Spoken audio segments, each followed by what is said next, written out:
Hello everyone, आज का video international Hindi olympiad के उन बच्चों के लिए है जिन्होंने भी क्लास 1 to 6 ओलंपियाड का फॉर्म फिलअप किया है। हिंदी ओलंपियाड का जो 28 जुलाई को होने वाला है, आपने अपने स्कूल के थ्रू रजिस्टर किया होगा।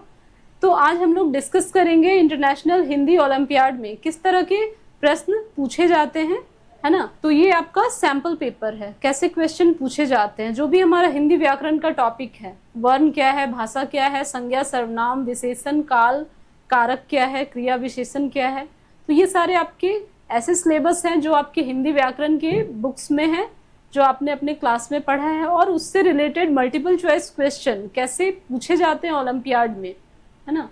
तो ये हमारा 2019 का इंटरनेशनल हिंदी ओलंपियाड का प्रीवियस ईयर का क्वेश्चन है, ठीक है। तो आपको वहां पे कैसे ये OMR सीट रहेगा, है ना, कैसे इसको भरना है। तो सबसे पहले आपके विद्यालय का नाम, आप जिस विद्यालय में जिस स्कूल में पढ़ते हैं, तो सबसे पहले आपको विद्यालय का नाम भरना है। फिर आपका क्या नाम है ना, प्रतियोगी का नाम, मतलब जो भी ये एग्जाम दे रहा है, प्रतियोगी कौन है, जो एग्जाम दे रहा है, जो स्टूडेंट है, किसी भी क्लास में हो। ये क्लास 5 का 2019 का प्रीवियस पेपर है। तो यहाँ पे स्टूडेंट का नाम लिखना है। समय आपको 1 घंटा रहेगा, है ना, समय 1 घंटा है। यहाँ प्रत्येक प्रश्न कितने नंबर का होगा, ये 2.5 अंक का होगा, है ना, 2.5। तो 2.5 अंक का एक क्वेश्चन होगा। सभी प्रश्नों को ध्यान से पढ़कर सही विकल्प का गोला लगाइए, है ना, जो भी सही ऑप्शन होगा उसमें गोला लगाना है। चलिए, तो ये हमारा है 2019 का प्रीवियस ईयर का क्वेश्चन है, सैम्पल पेपर है। 2019 में ऐसे प्रश्न पूछे गए हैं हिंदी ओलंपियाड में। तो आइए डिस्कस करते हैं। पहला क्वेश्चन है, विचारों के आदान प्रदान का माध्यम, है ना। अगर आपने हमारा प्लेलिस्ट देखा होगा तो मैंने बताया है वर्ण किसको कहते हैं, भाषा किसको कहते हैं। तो भाषा टॉपिक से ये रिलेटेड क्वेश्चन है, ठीक है। विचारों के आदान प्रदान का माध्यम है, क्या है, भाषा है। जब भी हम किसी को कुछ भी कहते हैं तो या तो लिख के कहते हैं या बोल के कहते हैं। तो विचारों का आदान प्रदान का माध्यम क्या हो गया, लिपि नहीं। व्याकरण, व्याकरण तो सब्जेक्ट है, विषय है, क्या हो गया, भाषा। विचारों का आदान प्रदान का माध्यम क्या हो गया, भाषा। विचारों का आदान प्रदान का माध्यम, जब भी हम किसी को कुछ भी बोलते हैं या किसी को कुछ मैसेज देना है, लिख के देते हैं या बोल के देते हैं, हम अपने विचारों का आदान प्रदान करते हैं, तो वो भाषा कहलाया, ठीक है। नेक्स्ट है लिंग से रिलेटेड। लिंग भी मैंने पढ़ाया है ना। कोई भी लिंग है तो उसका स्त्रीलिंग शब्द क्या होगा। सपोज देवर है, देवर कैसे शब्द है, पुल्लिंग है, और देवर का यहाँ पे स्त्रीलिंग होगा, क्या होगा, देवरी होगा, देवरानी होगा या देवराइन होगा। तो क्या होना चाहिए, देवरानी, ठीक है। देवर शब्द का स्त्रीलिंग देवरानी। देवर की जगह जेठ रहेगा, जेठ शब्द का स्त्रीलिंग शब्द जेठानी, है ना। अखबार में क्या छपा है। अब आपको इसमें क्या ध्यान देना है कि इसमें लिखा गया है विज्ञापन। विज्ञापन अगर लिखना आपको आता है तो ये क्वेश्चन आपका कभी गलत नहीं होगा। यहाँ 2 तरीके से दिया गया है, एक है विज्ञापन, है ना, ये ऑप्शन में पढ़िए, विज्ञापन, और यहाँ विज्ञापन। तो यहाँ पे अखबार में क्या छपा है, विज्ञापन छपा है। तो विज्ञापन हमारा सही ये वाला है, ठीक है। नेक्स्ट है हमारा श्रमिक शब्द में प्रयुक्त हुआ है। श्रमिक शब्द में क्या प्रयुक्त हुआ है, श्रमिक। संयुक्त व्यंजन मैंने पढ़ाया है। संयुक्त व्यंजन कौन कौन से हैं, छ, त्र, ज्ञ और स्र, ये संयुक्त व्यंजन है। द्वित्वीय व्यंजन, द्वित्वीय व्यंजन का अगर कोई एग्जाम्पल पूछे तो द्वित्वीय व्यंजन का एग्जाम्पल होता है जैसे 2 व्यंजनों के मेल से जो एक शब्द बनता है। जैसे द्वित्वीय व्यंजन का एग्जाम्पल हो जाएगा सिक्का, है ना, बच्चा।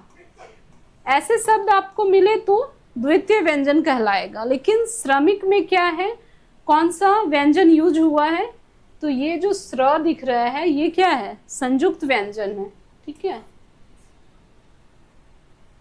लास्ट ऑप्शन भी देख लेंगे तो यहाँ दोनों लिखा है, तो ये भी नहीं होगा। श्रमिक शब्द में प्रयुक्त हुआ है, स्र है तो संयुक्त व्यंजन है, ठीक है।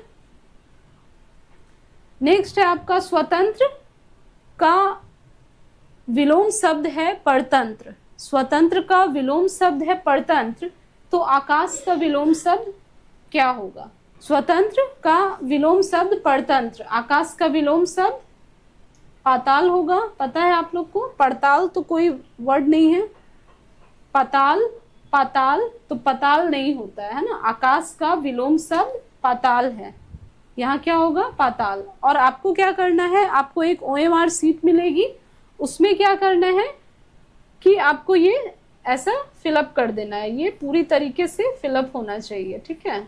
सभी बच्चों को OMR कैसे, ऐसे सर्कल रहेगा, आपका आंसर अगर ख है तो ख के बगल में ये फिलअप करना है, ठीक है। स्वतंत्र का विलोम शब्द परतंत्र, आकाश का पाताल, पताल नहीं होता है, ठीक है। नेक्स्ट है सज्जन शब्द का विलोम शब्द। सज्जन का क्या हो जाएगा, है ना। सज्जन का स्वामी होगा, रोगी होगा, दुर्जन होगा। तो स्वामी तो होगा नहीं, रोगी भी नहीं होगा। रोगी का अगर विलोम शब्द पूछा जाए रोगी का, तो रोगी का विलोम शब्द क्या होता है, स्वस्थ होता है, ठीक है। स्वामी का विलोम शब्द सेवक होता है, स्वामी का विलोम शब्द सेवक, रोगी का स्वस्थ।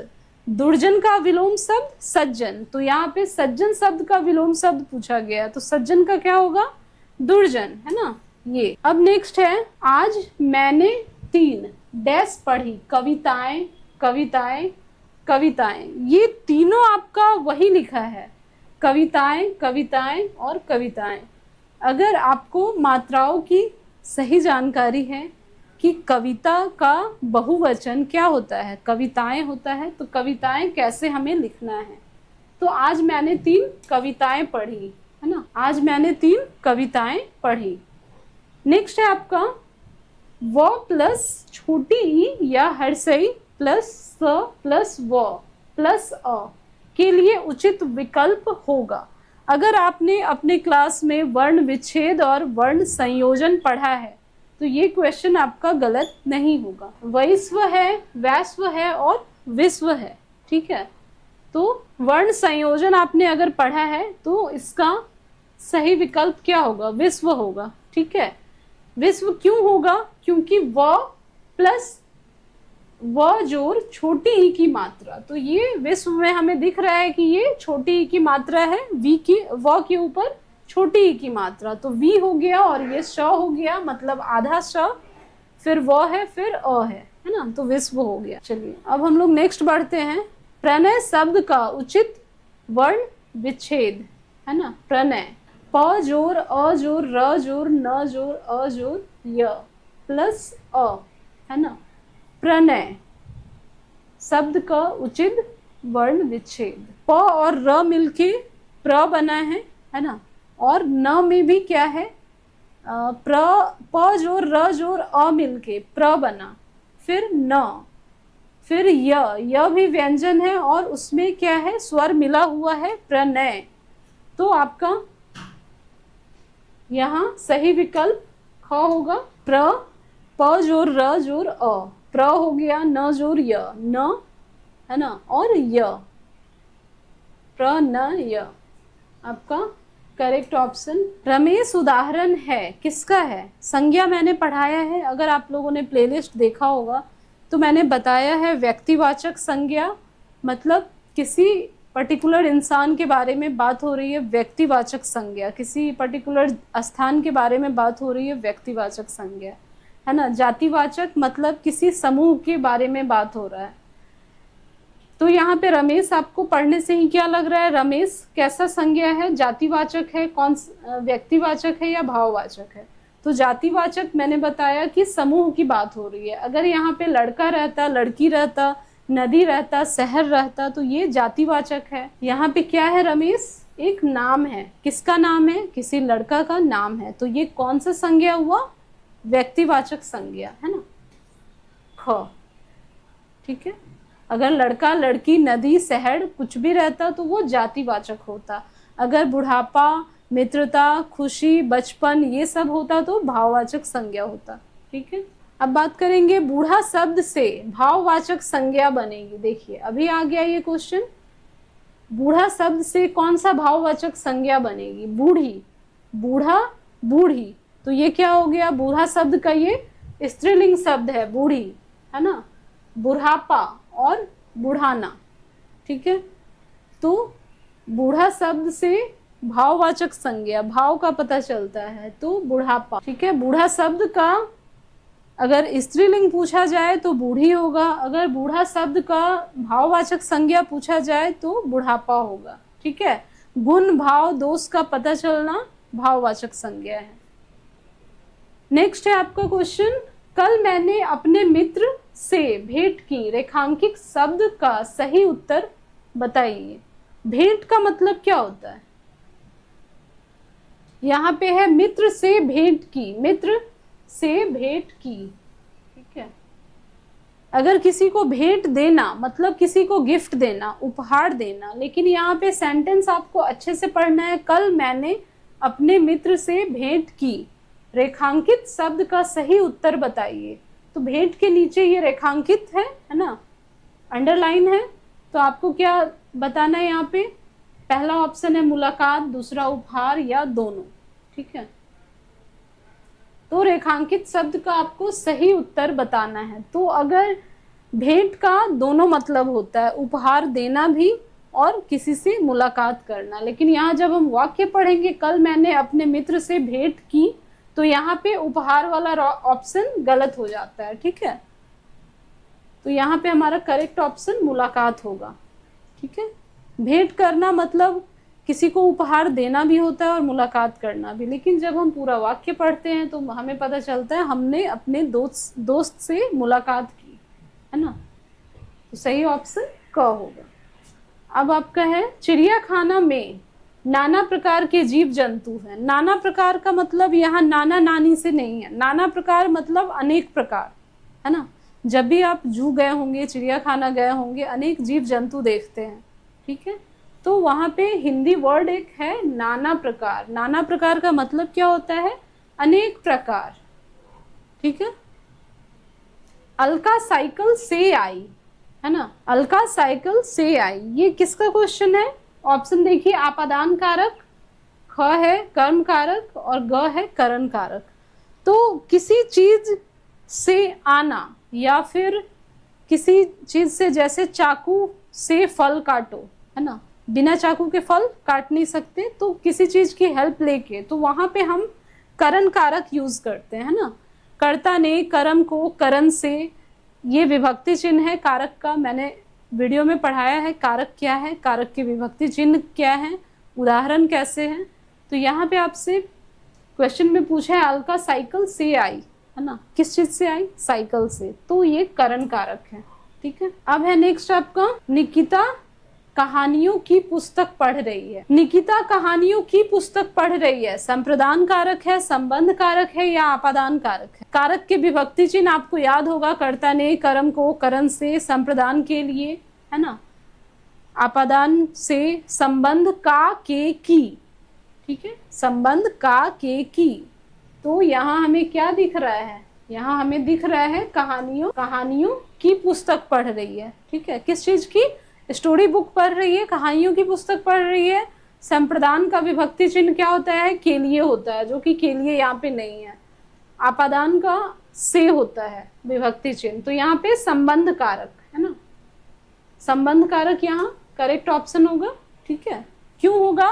संबंध कारक का विभक्ति चिन्ह का के की, जिस भी सेंटेंस में आपको दिख जाए वो संबंध कारक है। नेक्स्ट है आपका क्वेश्चन नंबर 16, वह डैश कार है। तो यहाँ आपको क्या फिलअप करना है? अब यहाँ बना के देखेंगे वाक्य, वह कोई कार है। कोई तो किसी इंसान के लिए यूज होता है ना। कोई का प्रयोग हम कब करते हैं? जब किसी इंसान की बात हो रही है। अब यहाँ है वह किसकी कार है और वह कुछ कार है। तो कुछ मतलब क्या? वह कुछ कार है, वह का मतलब ही है कि किसी एक के बारे में बात हो रही है। ठीक है, किसके बारे में? वह किसकी कार है। सही क्या होगा? ऑप्शन ख, वह किसकी कार है। सबको यहाँ पे सारे ऑप्शन को चेक करना है, देखना है वह कोई कार है नहीं होगा, वह किसकी कार है ये होगा, क्योंकि यहाँ प्रश्नवाचक भी चिन्ह है, और यहाँ है वहाँ कुछ कार है, तो ये भी रॉन्ग ऑप्शन है। चलिए अब है रेखा ने डैश सारी बात बताई। रेखा ने किसको सारी बात बताई? रेखा ने मुझे सारी बात बताई, उन सारी बात बताई, रेखा ने मुझसे सारी बात बताई। तो यहाँ पे क्या हो जाएगा, रेखा ने मुझसे सारी बात बताई। रेखा ने किससे, मुझसे सारी बात बताई। रेखा ने मुझसे सारी बात बताई। अब है क्वेश्चन नंबर 18 है, पतंग डैश है। पतंग क्या है, कोमल है, पतली है या रंगीन है। पतंग मतलब काइट जो हम उड़ाते हैं आसमान में, है ना। तो पतंग क्या है, कोमल है, नहीं पतली है, नहीं पतंग रंगीन है। ठीक है। अंगूर डैश है, अंगूर लाल है। लाल अंगूर होता है क्या, नहीं। बैगनी होता है, नहीं। अंगूर क्या है यहाँ पे, खट्टे हैं, अंगूर खट्टे हैं। अब यहाँ बात करेंगे काल की। काल अपने अपने क्लास में पढ़ा है ना। समय, कोई भी चीज हो चुका है तो भूतकाल कहलाता है, कोई भी चीज हो रहा है, कोई काम हो रहा है तो वो वर्तमान काल है। और मैं कल घर जाऊंगा, आऊंगा, ऐसे शब्द आपको मिले तो वो क्या है, भविष्य काल है। तो यहाँ पे क्या है, मैं कल घर जाऊंगा, वाक्य के काल का भेद है। भूतकाल मैंने बताया बीता हुआ समय, है ना। भूतकाल जो समय बीत गया है, भूतकाल का मतलब यहाँ पास्ट से है, जो समय बीता हुआ है। भविष्य काल, जाऊंगा, खाऊंगा, रहूंगा, है ना, तो ये भविष्य की बात हो रही है, तो ये करेक्ट ऑप्शन भविष्य काल है। ठीक है। अगला ऑप्शन देखते हैं, वर्तमान काल। जहां भी रहा है, हो रहा है, हो रही है, मैं जा रहा हूं, मैं आ रहा हूं, तो ये प्रेजेंट में हो रहा है, ये वर्तमान में हो रहा है, तो ये वर्तमान काल। ठीक है। तो यहाँ हमारा मैं कल घर जाऊंगा कौन सा काल है, भविष्य काल है। नेक्स्ट है, घोड़ा घास खा रहा है। अभी मैंने बताया रहा है, रही है, जहां भी आपको दिखे वाक्य में घास क्या है, यहाँ पे क्वेश्चन अलग है। घोड़ा वाक्य में घास क्या है, ठीक है। घास करता है, नहीं, जो काम करता है उसको हम लोग कर्ता बोलते हैं। जैसे यहाँ पे कर्ता घोड़ा हो गया। ठीक है। क्या खा रहा है, घास खा रहा है ना। तो खाना यहाँ पे क्या हो गया, क्रिया हो गया, तो घास क्या हो गया, कर्म हो गया। ठीक है। खाना, सोना, रहना, पीना, है ना, ये सारी चीजें क्रिया है, और जो काम करता है वो कर्ता कहलाता है। तो यहाँ पे पूछा है वाक्य में घास क्या है, तो घास कर्म है। ठीक है। घास को खा रहा है ना। घोड़ा घास को खा रहा है, विभक्ति चिन्ह अगर याद होगा, कर्ता ने कर्म को, तो घोड़ा घास को खा रहा है, तो कर्म कारक है। अब नेक्स्ट है, मानसी खाना खाती है। वाक्य में खाती है क्या है ना, वाक्य में खाती है। अभी मैंने बताया खाना, पढ़ना, सोना, जगना, हंसना, रोना, ये सब क्या है, क्रिया है। क्वेश्चन क्या पूछा है, खाना खाती है। खाती है क्या है, क्रिया है, कर्म है, कर्ता है। तो मानसी क्या हो गई इसमें, मानसी है कर्ता, क्योंकि जो काम कर रही है वो मानसी कर रही है। खाने का काम कौन कर रही है, मानसी, है ना। हमसे यहाँ पूछा है खाती है क्या है, तो खाती है क्या है, क्रिया हो गया, है ना। अगर इसी क्वेश्चन में अगर कुछ चेंज कर दे और पूछे मानसी खाना खाती है में मानसी क्या है, कर्ता है, कर्म है, तो आपका आंसर क्या होगा, कर्ता। ठीक है। करने का काम जो भी कर रहा है ना, जो भी कर रहा है वो करता है। ठीक है। जिस चीज से कर रहा है तो वो करण है। कछुआ धीरे चलता है। वाक्य में धीरे क्या है, कालवाचक, रीतिवाचक, परिमाणवाचक। कालवाचक, रीतिवाचक ये तो नहीं होगा। कछुआ धीरे चल रहा है, क्या है इसमें, परिमाण की बात हो रही है ना। परिमाण का मतलब भी होता है मात्रा की, जहां बात हो रही है। तो कछुआ धीरे चलता है में धीरे क्या होगा, परिमाणवाचक होगा। अब है रेखांकित शब्द का क्रिया विशेषण का भेद बताइए। नाना जी आज आएंगे, नाना जी आज आएंगे, तो क्रिया विशेषण का भेद है स्थानवाचक, कालवाचक या परिमाणवाचक। तो यहाँ पे आज, आज की बात हो रही है, मतलब कालवाचक, है ना, कालवाचक। अब है नेक्स्ट आपका, थोड़ा हम जल्दी करते हैं, है ना। जो मेहनत करेगा वह फल पाएगा, जो मेहनत करेगा वह फल पाएगा। रेखांकित शब्द सर्वनाम का भेद है।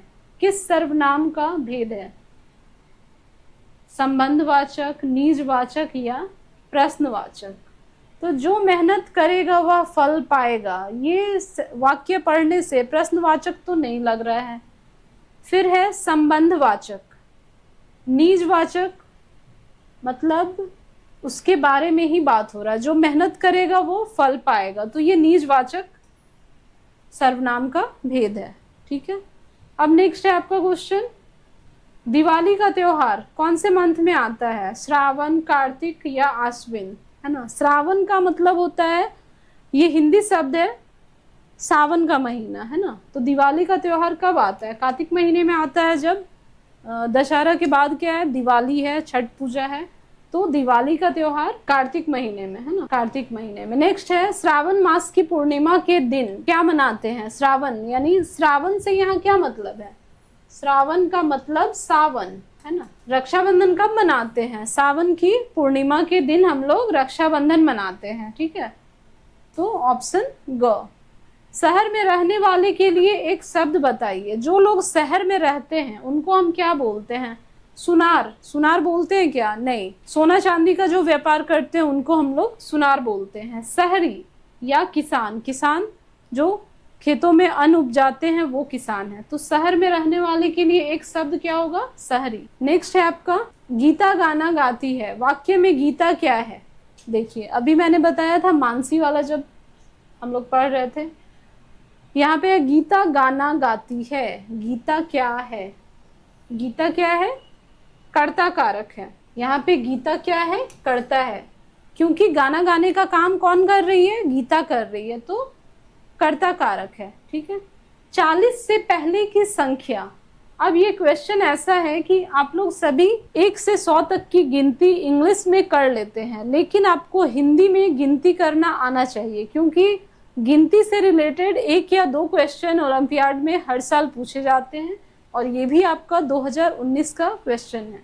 ठीक है, 40 से पहले की संख्या क्या है? 41 है? नहीं। 40 के बाद की संख्या 41 है। 40 के पहले की संख्या 39 या 42। तो 41 के बाद 42 होता है, और 40 के पहले की संख्या 39 है, मतलब ख है। ठीक है, अब है अनिल का अर्थ वायु है और अनल का अर्थ, अनिल का अर्थ वायु है, मतलब आपने अगर पर्यायवाची शब्द पढ़ा होगा तो अनिल का अर्थ वायु यानी हवा। उसी तरह अनल का अर्थ क्या होगा इसमें? अनल, पावक, ज्वाला, है ना। अनल का अर्थ क्या होगा? आग होगा। अनिल का अर्थ वायु, तो अनल का अर्थ ज्वाला। यहाँ पे आग नहीं, ज्वाला कर देंगे, है ना, ज्वाला। पर्यायवाची शब्द ही है ना। अनिल का अर्थ वायु यानी हवा का पर्यायवाची शब्द अनिल भी है और वायु भी है। उसी तरह अनल, पावक, ज्वाला ये आग का पर्यायवाची शब्द है। तो ये कंफ्यूज नहीं होना है, यहाँ पे हमें फिर पर्यायवाची ही बताना है। अनल का पर्यायवाची शब्द ज्वाला, है ना। आग का पर्यायवाची शब्द अनल, पावक, ज्वाला होता है। ठीक है, फिर है हमारा भारत का राष्ट्रीय पशु। राष्ट्रीय पशु सबको पता है, भारत का राष्ट्रीय पशु, है ना, ऑप्शन क। फिर है अगला क्वेश्चन, मैंने 2 लीटर दही खरीदा।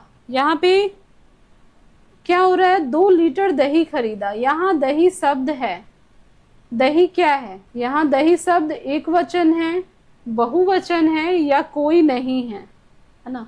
2 लीटर, लीटर है तो ये परिमाणवाचक विशेषण है, बट यहाँ ऑप्शन में एक वचन, बहुवचन या कोई नहीं। तो दही यहाँ पे क्या हो गया?